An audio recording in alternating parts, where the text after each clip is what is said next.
Hello everyone, forestry optional की video series में आप सभी का स्वागत है। और आज के इस वीडियो लेक्चर में हम ट्री स्ट्रक्चर एंड ग्रोथ के बारे में डिस्कस करेंगे। इसके साथ ही जो क्राउन आर्किटेक्चर का टॉपिक है उसको भी हम यहाँ देखेंगे। तो एज़ यूजुअल एक बार हम सिलेबस देख लेते हैं। तो ये सिलेबस है हमारा फॉरेस्ट्री ऑप्शनल का, और इसमें unit first, unit second and unit third हम डिस्कस कर चुके हैं। यूनिट नंबर 4 में आज हम structure and growth of trees वाला ये जो टॉपिक है इसको डिस्कस करेंगे। और इसके साथ ही यहाँ पे क्राउन एंड रूट आर्किटेक्चर दिया गया है, तो क्राउन आर्किटेक्चर को हम आज डिस्कस करेंगे एंड जो रूट आर्किटेक्चर का टॉपिक है उसको हम हमारे नेक्स्ट वीडियो में देखेंगे। तो स्टार्ट करते हैं। Tree structure and growth. तो ट्री स्ट्रक्चर के बारे में जो नॉर्मल हमें जानकारी होती है उससे थोड़ी ज़्यादा हमें यहाँ देखनी है, और जो एडवांस लेवल है उससे थोड़ा कम, क्योंकि यहाँ पे हमें इसमें पीएचडी नहीं करनी है, सिर्फ एग्ज़ाम क्लियर हो जाए इस पर्पज़ से हमें इसे यहाँ देखना है। तो स्टार्ट करेंगे। यहाँ ट्री की स्ट्रक्चर के बारे में कुछ जनरल ओवरव्यू दिया गया है, तो इसको देखेंगे हम कि इन जनरल ट्री हैं वो बिग प्लांट्स होते हैं जिनमें स्टेम, ब्रांच और अदर पार्ट्स जो भी प्लांट के होते हैं जैसे रूट वगैरह, तो उनके बारे में बताया है कि ट्री है इसमें अंडरग्राउंड पार्ट होता है रूट, और इसके साथ ही अबव ग्राउंड पार्ट होता है ट्रंक, ये ट्रंक एंड क्राउन। और ये जो साइज़ है इसकी ये एक्सट्रीमली वेरिएबल होती है, यानी कुछ प्लांट्स हैं वो काफ़ी बड़े होते हैं, कुछ काफ़ी छोटे होते हैं, और ये डिपेंड करता है यहाँ पे स्पीसीज पे। और अगर इन्वायरमेंट डिफरेंट मिले किसी स्पीसीज़ को तो वो डिफरेंट इन्वायरमेंट में डिफरेंट ग्रोथ को शो करेगी, यानी उसको अगर सूटेबल इन्वायरमेंट मिलेगा तो वो अच्छे से ग्रो करेगी, और अगर जो इन्वायरमेंट है वो सही नहीं है उसके लिए तो वहाँ पे वो अच्छे से ग्रोथ नहीं कर पाएगी। तो इस तरीके से ये डिपेंड करता है। आगे बताया गया है कि जो ट्री होता है वो अपवर्ड यानी ऊपर की ओर जो ग्रो करता है वो यहाँ पे टिप ऑफ ब्रांचेस की तरफ से, और डाउनवर्ड करता है रूट की तरफ से, और आउटवर्ड करता है ट्रंक की ओर से। और जो रूट हैं वो यहाँ पे ट्री के ग्राउंड में पाई जाती हैं, और जो ट्रंक है वो सपोर्ट देता है ब्रांचेस को। इसके साथ ही कुछ इम्पोर्टेंट पॉइंट्स आगे हम देखेंगे कि all tree grow from actively dividing cell. तो यहाँ पे कुछ सेल्स होती हैं एपिकल मेरिस्टेम में, और एपिकल मेरिस्टेम पाया जाता है शूट बड्स और रूट्स में, तो इनके टिप में ये मिलता है और ग्रोथ के लिए रिस्पॉन्सिबल होता है। तो एपिकल मेरिस्टेम के बारे में हम हमारी नेक्स्ट स्लाइड में डिटेल से देखेंगे। इसके बाद आगे बताया गया है कि ट्री की हाइट, ग्रोथ और ब्रांच की जो लेंथनिंग है वो एपिकल मेरिस्टेम के ही यहाँ पे जो डिवाइडिंग सेल हैं इन्हीं का रिजल्ट है। At the growing to whole cell divide and elongate to create upward growth in trees. तो यहाँ पे ट्री में जो ग्रोथ होती है वो इसी की वजह से होती है, और ये जो ग्रोथ होती है इसको प्राइमरी ग्रोथ कहते हैं। तो यहाँ पे हम एपिकल मेरिस्टेम को डिटेल से देखने वाले हैं। सबसे पहले हम देखेंगे कि मेरिस्टेम क्या है। तो मेरिस्टेम एक टाइप का टिश्यू है जो कि प्लांट्स में पाया जाता है, और ये कंसिस्ट होता है अनडिफरेंशिएटेड सेल्स का जो कि कैपेबल होती हैं सेल डिवीजन करने में। तो यहाँ आप देख सकते हैं कि शूट एपिकल्स एंड लेटरल मेरिस्टेम यहाँ पे, और रूट एपिकल मेरिस्टेम तो यहाँ पे पाया जाता है और ग्रोथ के लिए रिस्पॉन्सिबल होता है। अब हम हमारी डेफिनेशन पे चलते हैं एपिकल मेरिस्टेम की। तो ये ग्रोथ रीजन होता है प्लांट्स में, found within the root, तो रूट टिप पे मिलता है ये, यहाँ पे देख सकते हैं, and tips of new shoots, तो न्यू शूट्स पे मिलता है। इसके साथ ही लीव्स में पाया जाता है, यानी apical meristem is one of the 3 type of meristem और टिश्यू जो कि डिफ्रेंशिएट कर सकते हैं इनटू डिफरेंट सेल टाइप्स। सो इस तरीके से हमने देखा एपिकल मेरिस्टेम के बारे में। तो इम्पोर्टेंट है ये यहाँ पे, और क्वेश्चन बनने के चांसेस हैं यहाँ से। ट्री की ग्रोथ के लिए हमने एपिकल मेरिस्टेम को देखा, और अब हम काफ़ी इम्पोर्टेंट पॉइंट्स यहाँ पे डिस्कस करने वाले हैं कि ट्री और वुडी प्लांट्स है वो काफ़ी सालों तक जिंदा रहते हैं। ट्री और श्रब्स दोनों ही रेडियली और वर्टिकली ग्रो करते हैं। ट्री है उसके डायमीटर और उसकी जो गिर्थ होती है यानी परिधि या सरकमफेरेंस, उसमें जो इंक्रीज़ होता है वो कैम्बियम की एक्टिविटी के कारण होता है। तो फेवरेबल सीजन में क्या होगा कि न्यू ग्रोथ होगी, is made from cell just beneath the bark called cambium. तो ये बार्क है बाहर की साइड और इसके अंदर यहाँ पे कैम्बियम है, तो यहाँ पे न्यू ग्रोथ होती रहती है। तो जो कैम्बियम सेल्स हैं जो यहाँ पाई जाती हैं ये प्रोड्यूस करती हैं न्यू बार्क।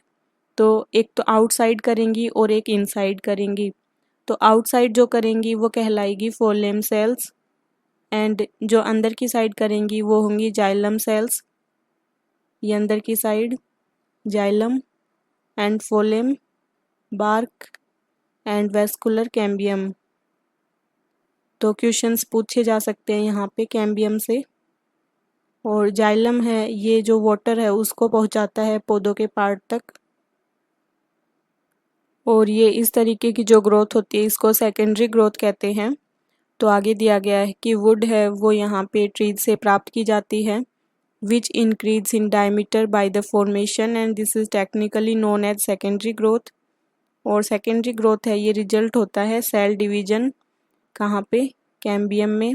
तो वेस्कुलर कैम्बियम, लेटरल मेरिस्टम इसका मेन है and subsequent expansion of new sales. तो इसकी वजह से यहाँ पे सेकेंडरी ग्रोथ होती है।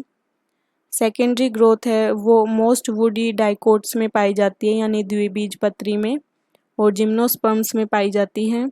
इसके साथ ही जो मोनोकोट्स होते हैं यानी जो एंजियोस्पर्म हैं उनमें ये अब्सेंट होती हैं। आगे कुछ डिटेल दी गई है कि एंजियोस्पर्म एंड जिम्नोस्पर्म के बारे में बताया गया है।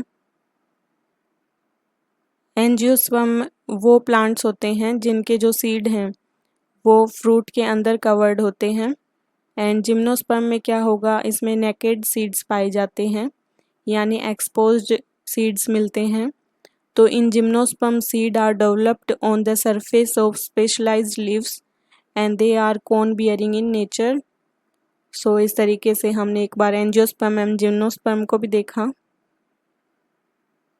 अब हम मूव करेंगे आगे।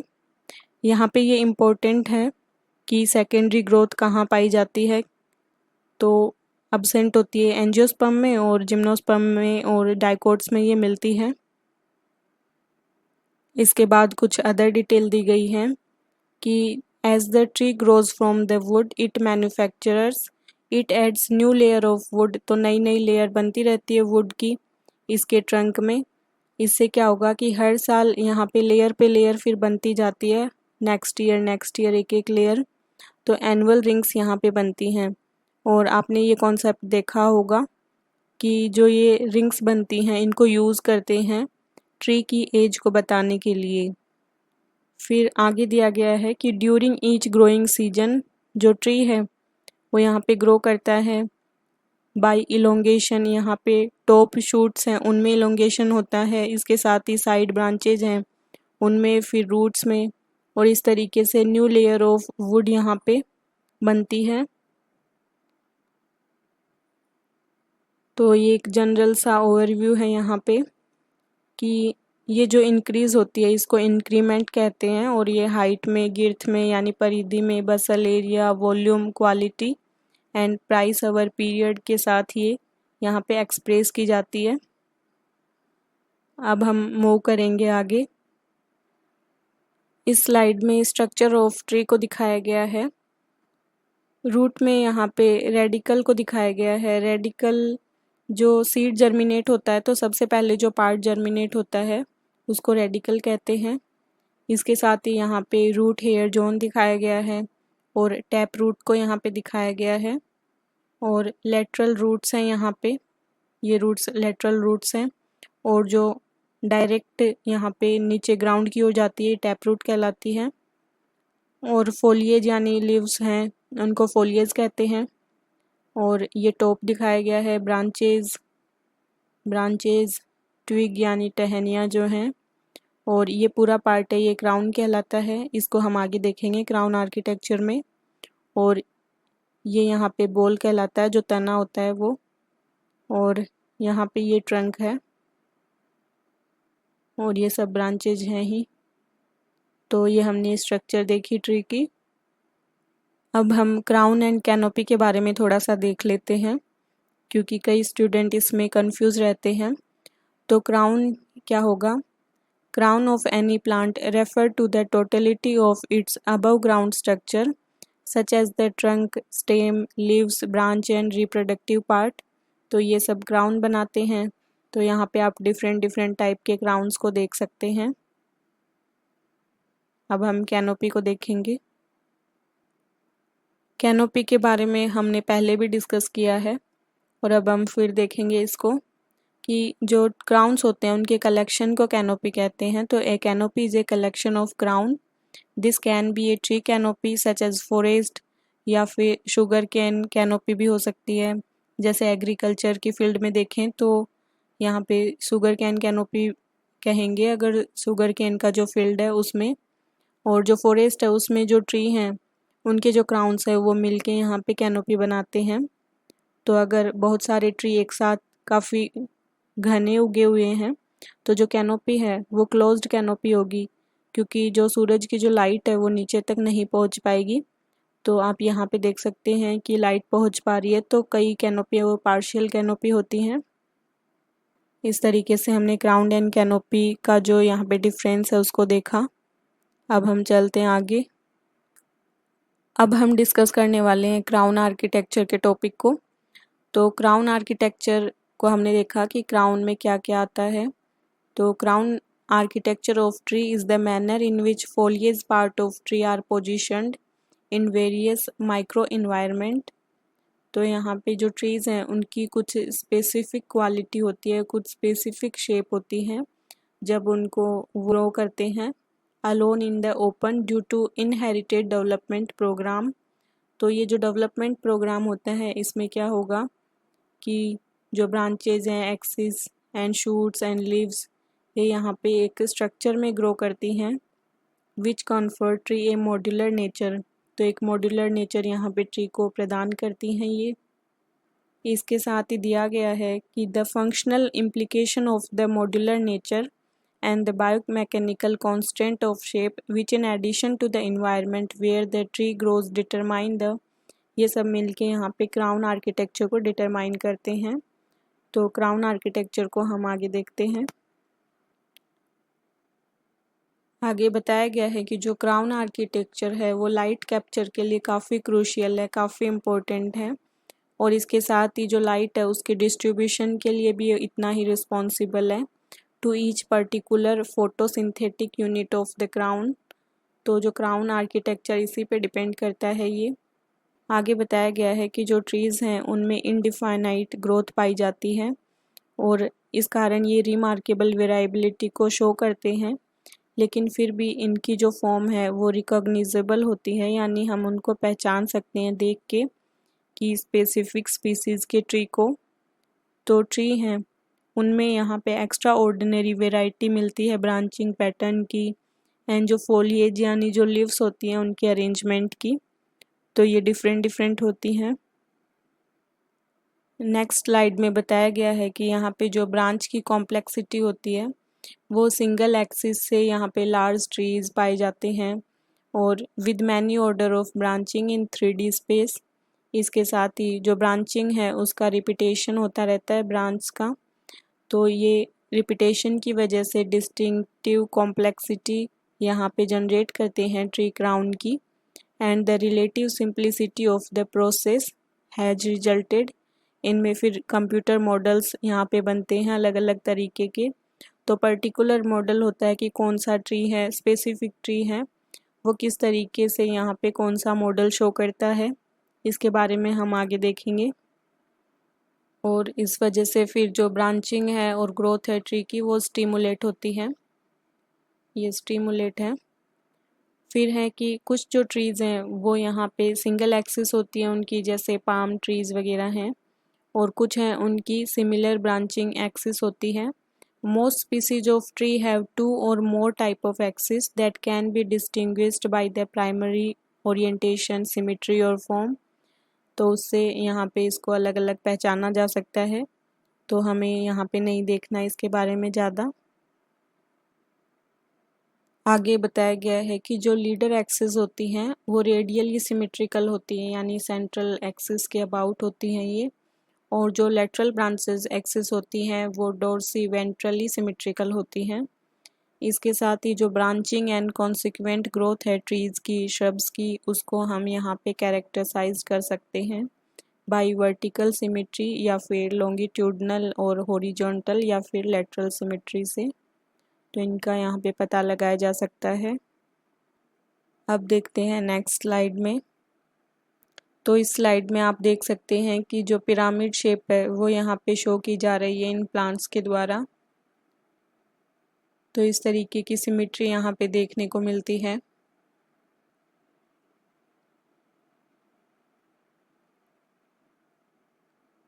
आगे दिया गया है ओवल और वी शेप्ड। तो यहाँ पे देख सकते हैं आपको, लास्ट हमने पिरामिड के बारे में देखा था। वर्टिकल सिमेट्री जो है उसको यहाँ पे हम पता कर सकते हैं bye growth of branches at the top और एट द बेस, एंड इसके बारे में भी हम डिटेल से देखने वाले हैं लास्ट स्लाइड में। वेयर लेटरल सिमेट्री जो है उसको यहाँ पे हम पहचान सकते हैं by branch growth at the upper और lower side of the lateral branch. Epitony and hypotony कहते हैं इसको अगर हम बहुत ज़्यादा डिटेल से देखेंगे तो हम काफ़ी डीप में चले जाएंगे टॉपिक के, तो हम हमारे लिए जितना ज़रूरी है उतना ही देखेंगे यहाँ पे। लॉजिकली श्रब्स जो हैं वो बेसिटोनिक ब्रांचिंग है उसको शो करती हैं, और ट्री हैं वो एक्रोटोनिक ब्रांचिंग को शो करते हैं। तो इसको हम देखेंगे थोड़ी देर में। आगे दिया गया है कि जो टिपिकल ट्रीज़ हैं वो हाइपोटोनिक ब्रांचिंग को शो करते हैं, और ज़्यादातर श्रब्स और स्मॉल ट्री हैं वो इपिटोमिक ब्रांचिंग को यहाँ पे एग्जिबिट करते हैं। एंड कुछ एक्सेप्शंस भी होते हैं इनमें, जैसे जो कॉनिफर्स हैं उनकी पिरामिडल शेप है, क्राउन की जो शेप है वो पिरामिडल होती है। तो इसकी वजह है कि यहाँ पे बेसिटोनिक ब्रांचिंग भी होती है, यानी जो श्रब्स हैं वो शो करती हैं। यहाँ हमने देखा बेसिटोनिक ब्रांचिंग को श्रब्स के द्वारा शो किया जाता है। इसके साथ ही जो बॉल है यानी जो तना है उसकी मोनोपोडियल ग्रोथ की वजह से यहाँ पे ये शेप है, ये शो करते हैं कॉनिफर्स। इसके बाद आगे दिया गया है कि जो ब्रांच डेवलपमेंट है उसमें जो ब्रांच है वो ओरिजिनेट होती है from the birds on the upper side of stem और मैन ब्रांचेस, तो इनको कहते हैं इपिटोमिक शूट्स। तो ये यहाँ पे इम्पोर्टेंट होती हैं कि स्पेस के लिए, तो appears to be important in shrub competition for space. जबकि जो हाइपोटोनिक ब्रांचिंग होती है वो यहाँ पे confers the capacity of extending laterally, तो लेटरली यहाँ पे एक्सटेंड करती है ये, लेकिन जो कैनोपी है उसको ओवरटॉप नहीं करती ये। यहाँ काफ़ी सारे क्राउन्स हैं, उनकी शेप को दिखाया गया है कि जैसे पिरामिडल, फुल क्राउंड, और ये वास शेप है, and fountain shape, spreading and weeping, इसके साथ ही कोल्यूमनर एंड लेयर्ड। तो इस तरीके के क्राउन्स यहाँ पे देखने को मिलते हैं। ट्री की जो फॉर्म होती है वो दिखने में जितनी इजी लगती है उतनी ही वो कॉम्प्लेक्स होती है, क्योंकि जो रेगुलर और इरेगुलर पैटर्न है उसकी फॉर्मेशन प्रोसेस में उसके कॉम्बिनेशन की वजह से काफ़ी कॉम्प्लेक्स होती हैं। और जो कैनोपी आर्किटेक्चर है, यहाँ पे क्राउन आर्किटेक्चर देख रहे थे, और जो कैनोपी आर्किटेक्चर है यानी काफ़ी सारी क्राउन मिलके बनती है कैनोपी, तो उसको भी यहाँ पे क्लासीफाई हम कर सकते हैं based on the dichotomic characteristics of the tree crown, जैसे मोनोपोइडल और सिम्पोइडल, तो इनको भी हम देखेंगे। एंड इसके साथ ही बेसिटोनिक और एक्रोटोनिक ब्रांचिंग, ऑर्थोट्रोपिक और प्लेजियोट्रोपिक शूट्स वगैरह से हम इसको यहाँ पे क्लासीफाई कर सकते हैं। एंड शेप ऑफ क्राउन है ये यहाँ पे इन्फ्लुएंस करती है ग्रोथ को, ट्री की सर्वाइवल को, क्योंकि जो लाइट इंटरसेप्शन है इसमें इसका काफ़ी अहम योगदान होता है। इसके साथ ही जो कंपटीशन फॉर स्पेस है उसमें भी ये काफ़ी इम्पोर्टेंट रोल प्ले करता है। आगे दिया गया है कि जो क्राउन की शेप है इसके साथ ही जो फोलिएज का अरेंजमेंट है क्राउन में, ये टू मोस्ट बेसिक कैरेक्टरिस्टिक हैं जो कि अफेक्ट करती हैं लाइट कैप्चर को। इसके बाद दिया गया है कि जो वेरियस क्राउन शेप होती हैं, अलग अलग तरीके की जो क्राउन शेप्स होती हैं, और जो क्राउन में यहाँ पे लीव्स का जो डिस्पोजिशन होता है अलग अलग तरीके से, ये इसकी वजह से क्या होगा कि कॉम्प्लेक्स डायूर्नल और सीजनल पैटर्न्स बनते हैं लाइट इंटरसेप्शन के at both the single leaf and the whole crown levels. तो क्राउन की जो शेप है उसको हमने देखा कि किस तरीके से यहाँ पे ये प्रभावित कर रही है, क्योंकि पूरी तरीके से जो पैटर्न है वो पूरा इसी पे डिपेंड होगा, क्योंकि जो लाइट इंटरसेप्शन है यहाँ पे इसमें बहुत बड़ा रोल होता है क्राउन शेप का। आगे दिया गया है कि लीव्स जो अपर मोस्ट पोजीशन पे मिलती हैं, कैनोपी के जो ऊपर मिलती हैं, वो यहाँ पे फ्रीक्वेंटली एक्सपोज्ड होंगी हाई इरेडियंस के लिए, यानी लाइट उनको इजीली अवेलेबल होती हैं, और that are often in excess for photosynthesis. तो यहाँ पे हाई इरेडियंस के लिए एक्सपोज्ड होती हैं, और जो अंदर वाली लीव्स होती हैं उनको यहाँ पे लाइट इतनी नहीं मिल पाती। आगे दिया गया है कि जो लोअर लीव्स होती हैं वो यहाँ पे हैवीली शेडेड होती हैं ऑफन। इसके साथ ही जो लाइट अवेलेबल होती है उनको, उसके लिए वो डिपेंड करती है not only on the amount of neighbouring leaves, इसके साथ ही जो जनरल फॉर्म ऑफ क्राउन क्या है उनकी, उस पे डिपेंड करती हैं। इसके साथ ही जो एंगल है सोलर इंक्लिनेशन का उस पे, और जो ओरिएंटेशन है surrounding unit of the foliage उस पे डिपेंड करती है कि उनको कितनी लाइट है वो यहाँ पे अवेलेबल होगी। इसके बाद दिया गया है कि जो क्राउन की शेप है उसको हम डिस्क्राइब कर सकते हैं बाय एब्सोल्यूट साइज, एंड जो हाइट टू विड्थ रेशियो उसके अकॉर्डिंग, और जो कंटूर है उसकी शेप के अकॉर्डिंग। इसी में आगे दिया गया है कि it is further important that the crown shape can vary at any given height to width ratio.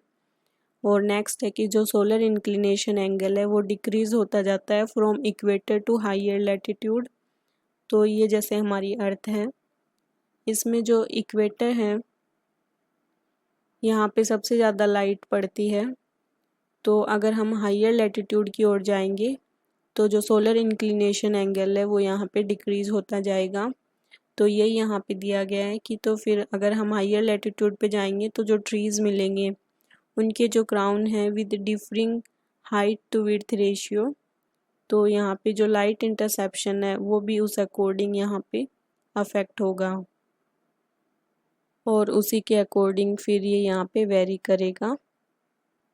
अब हम कुछ कैरेक्टरिस्टिक देखेंगे, जैसे जो श्रब्स होती हैं, श्रब्स के बारे में हम पहले ही देख चुके हैं, श्रब्स के, हर्ब्स के और ट्री के बारे में। तो जो श्रब्स होती हैं वो बेसिटोनिक ब्रांचिंग पैटर्न को यहाँ पे शो करेंगी। तो बेसिटोनिक ब्रांचिंग इस तरीके की होती है, तो श्रब्स के लिए हमें इसे याद रखना है। इसके साथ ही एक होती है मेसोटोनिक ब्रांचिंग पैटर्न, तो ये इस टाइप का दिखता है। एंड जो ट्रीज़ हैं वो एक्रोटोनिक ब्रांचिंग पैटर्न को शो करते हैं, तो एक्रोटोनिक ब्रांचिंग को हम देख सकते हैं यहाँ पे। तो ये पर्टिकुलर यहाँ पे कैरेक्टरिस्टिक हैं जो कि शो की जाती हैं। अब हम कुछ लोकल कैरेक्टरिस्टिक के बारे में देखेंगे। सबसे पहले है मोनोपोडियल ब्रांचिंग टाइप। तो मोनोपोडियल जो ब्रांचिंग है उससे हमारा क्या मीन है, तो monopodial branching occurs when the terminal bud continue to grow as a centre leader shoot and the lateral branches remain subordinate. तो इस तरीके से हम देख सकते हैं ये मोनोपोडियल ग्रोथ है यहाँ भी, लेकिन इसमें अल्टरनेट ब्रांचिंग है एक के बाद एक, एंड यहाँ पे अपोजिट ब्रांचिंग है। तो यहाँ हमने देखा मोनोपोडियल ब्रांचिंग के बारे में। अब हम नेक्स्ट देखेंगे सिम्पोडियल ग्रोथ के बारे में। तो सिम्पोडियल ग्रोथ में क्या होता है, ये एक टाइप की यहाँ पे ग्रोथ पैटर्न होता है of bifurcating branching pattern where one branch develop more strongly than the other resulting in the stronger branches forming the primary shoots and the weaker branch appearing laterally। तो यहाँ पे आप देख सकते हैं इस तरीके से बाइफुर्केटिंग ब्रांचिंग पैटर्न होता है। जैसे मोनोपोडियल में हमने देखा था कि एक ही लीडर एक्सिस पे यहाँ पे जो ब्रांचेज हैं वो पैटर्न था वहाँ पे, लेकिन यहाँ पे बाइफुर्केटिंग हो रही है, एक के बाद यहाँ पे एक, तो ये होगा सिम्पोडियल ग्रोथ।